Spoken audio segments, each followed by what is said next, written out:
Hello, what's up, everyone? This is Jordan's Movie Reviews, and today I wanted to do a requested review from my best friend Joey Corfios from Bryce Christian Academy. I figured I'd do a little shout out to my buddy and do a spoiler review for Joker 2019 as he asked for.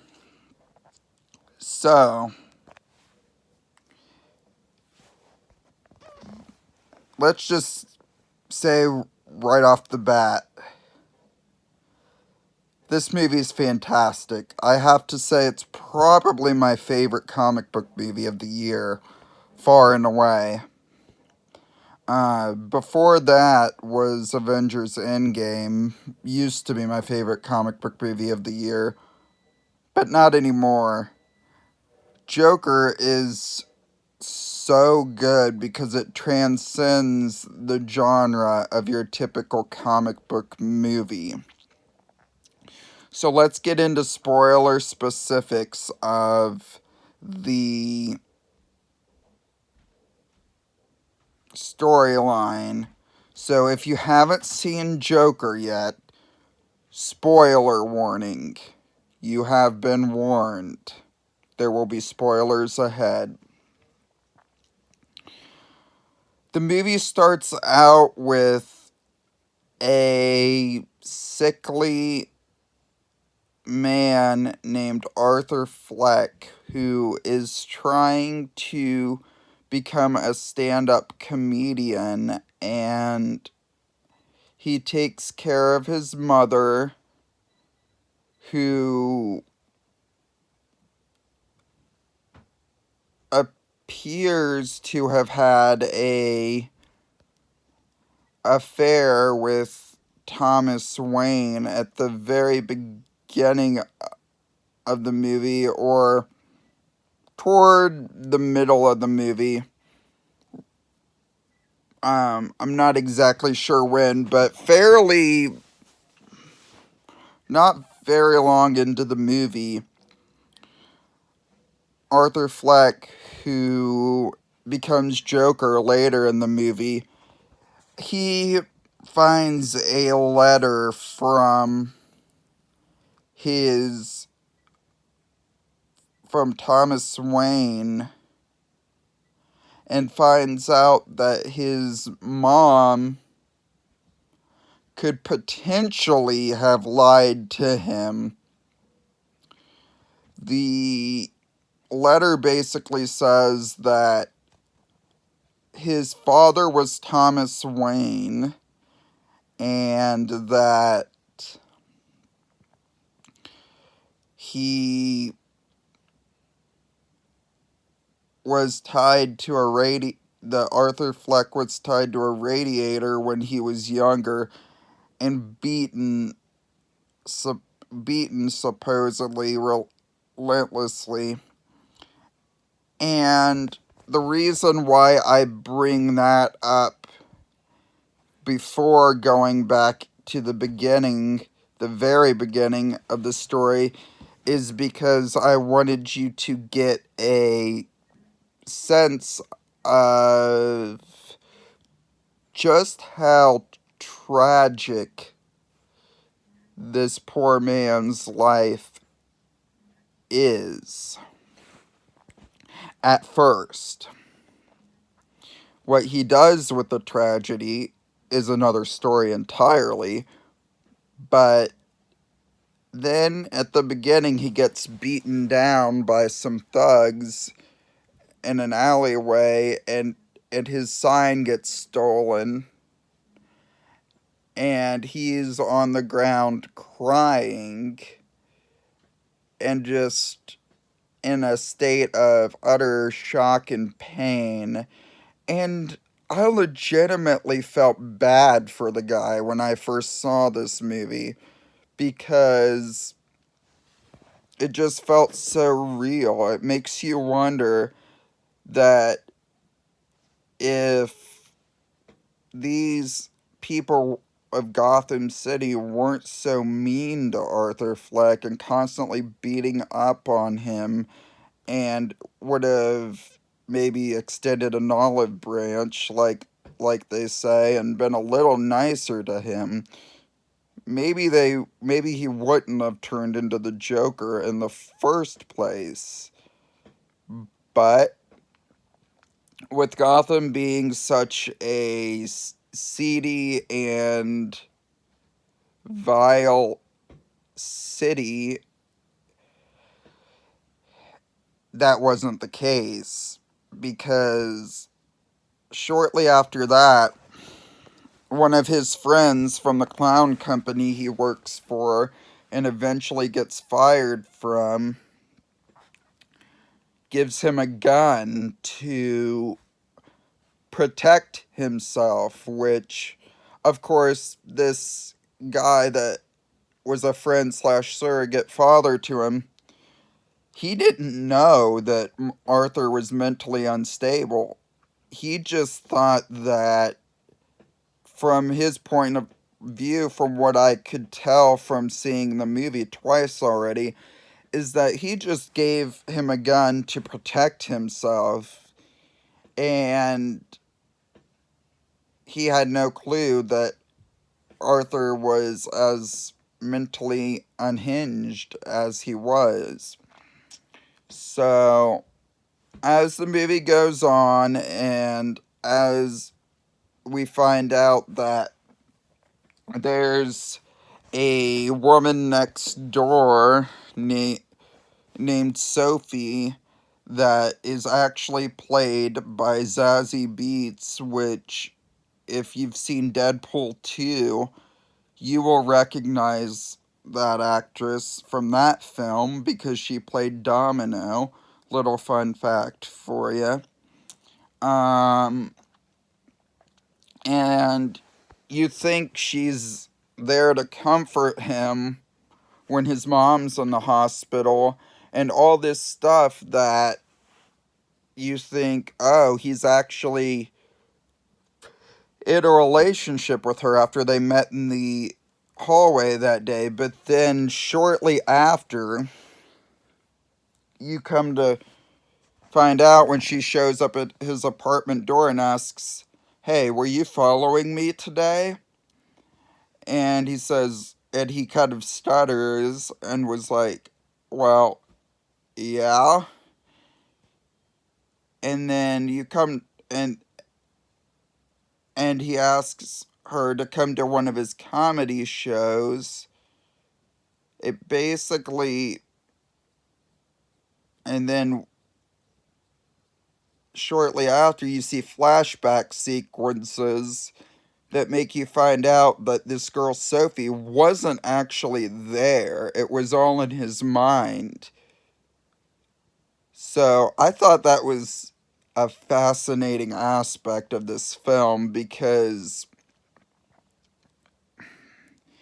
if you know anything about the Joker character from the comics, he is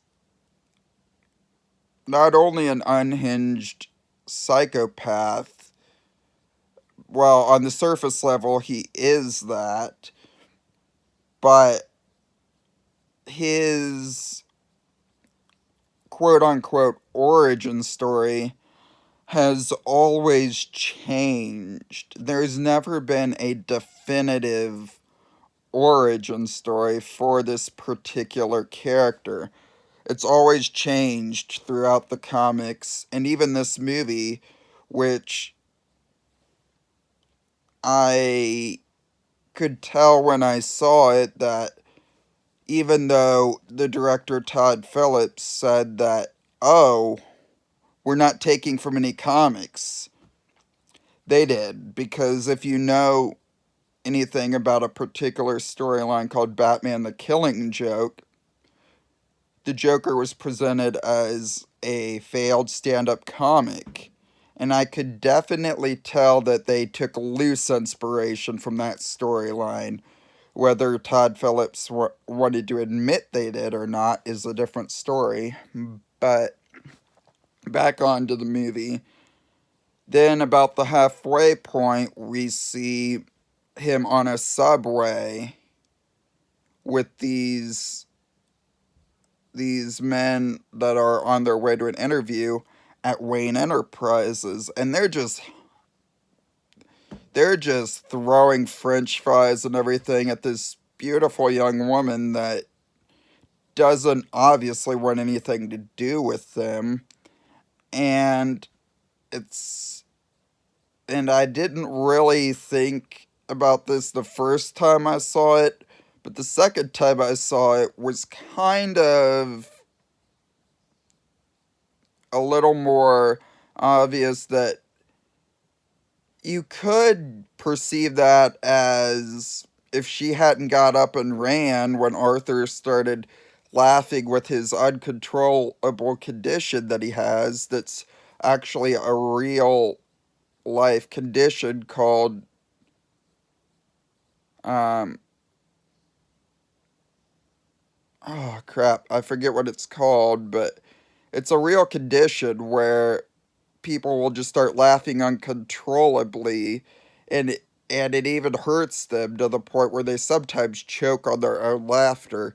And that's what Joaquin Phoenix took his inspiration from to make this version of the Joker's laugh.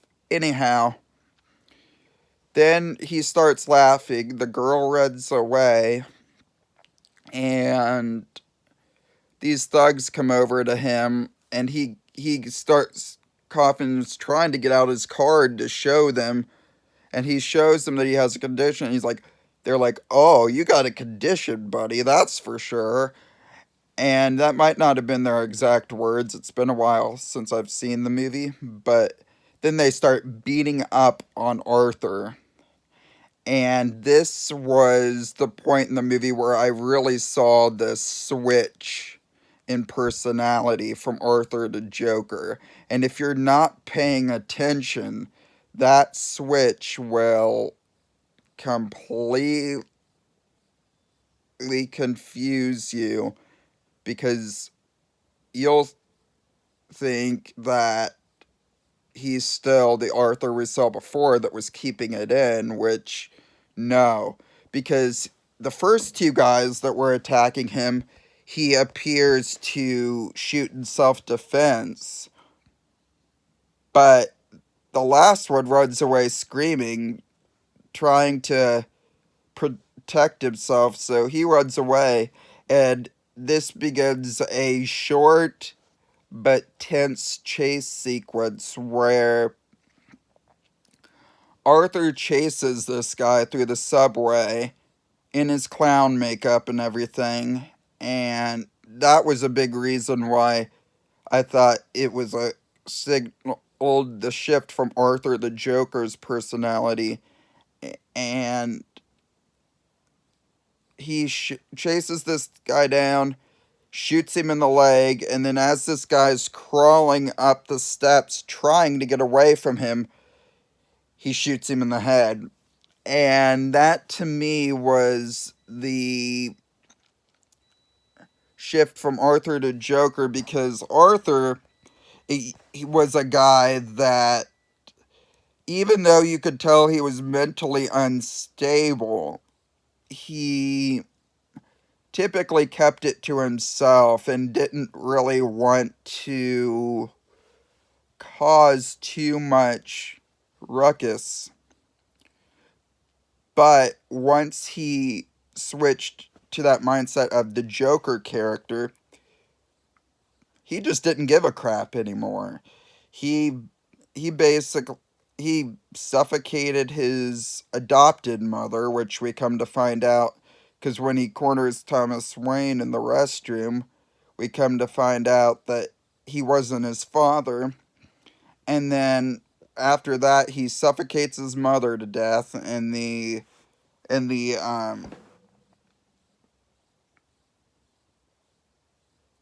hospital bed that she was in. And then he goes back to what's his apartment now, because and his two friends from work or his job he got fired from, the little person and the guy that gave him the gun are there, and they say, hey, we heard about your mother, Arthur. We're really sorry that that happened to you. And he's basically playing coy. He's like, oh, thank you. I appreciate that, but it's no big deal, really. And he pulls out a knife, a switchblade from the back, and hides it in the back. And this was the first time, in my opinion, we really start to see the Joker character come out come out and be unleashed. Because if you know anything about the more recent versions of the Joker character, he doesn't just have a gun like he used to have. He has a switchblade, and he, like, brutally murders certain victims. And he once he pops the switchblade out, the first time I saw the movie, I was like, my muscles were tense. Like, holy crap, what's this maniac gonna do? And I knew he was gonna kill him, but I wasn't. I knew Arthur was gonna kill the guy that gave him the gun, but I did not. What I did not know was when and how just viciously brutal it was going to be. And that whole scene was just mayhem.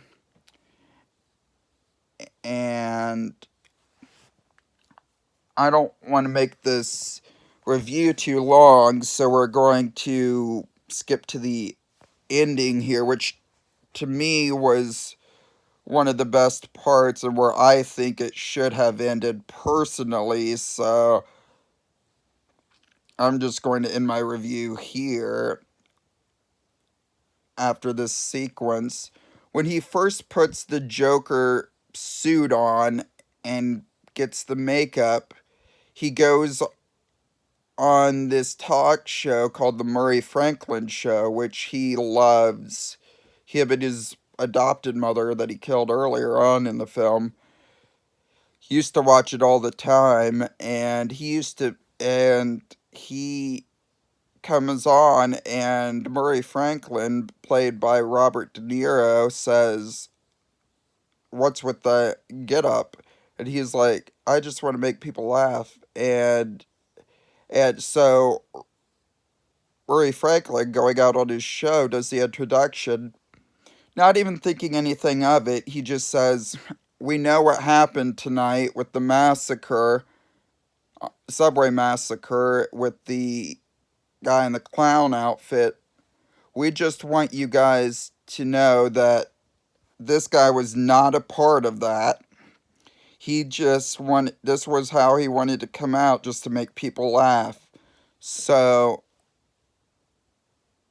I present to you Joker," which was what he called Arthur to begin with. So that's what Arthur wanted to come out as, was Joker. And this whole scene is just suspenseful storytelling at its finest, in my opinion.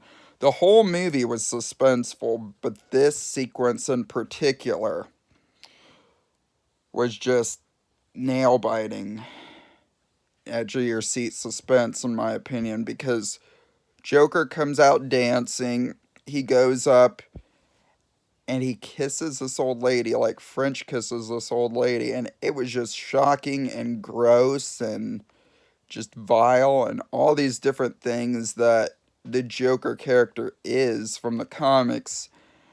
And then he sits down and Murray begins to interview him, and and Murray basically says, "We're glad to have you on the show, Arthur." And he's like, "Thanks, Murray."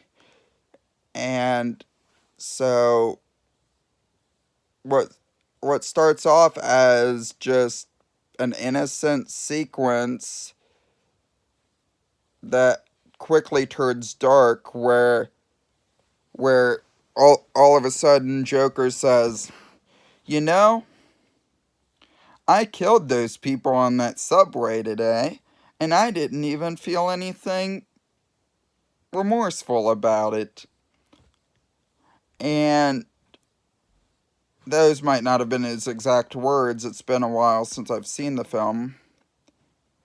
But and he and and Murray says, "Excuse me, you killed those people on that subway?"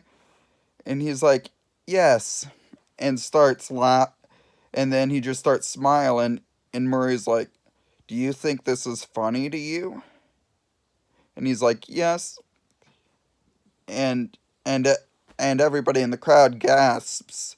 And this sequence, and this part of the sequence in particular, was what not only made me scared of the Joker in the film, but also able to see where he's coming from because of what we had seen previously in the film. He stands up and says, "Oh, if you guys would have seen my body dead in the streets, you guys would have just stepped over me." And that sequence was made me simultaneously scared of Joker and also could see where he was coming from in a weird mix. And he said, and Murray's like, "Okay, we've had enough of this." And he tells his assistant, talk show assistant, to call the cops. Well, then Joker says, "Do you want to hear another joke, Murray?" And he's like, "No, I think we've had enough of your jokes." And he's like, "Knock knock." And Murray's like, "Oh, what is this, from a kids show?" And he's like, "What?" And he's like, "Knock knock." And then Murray says, "Who's there?"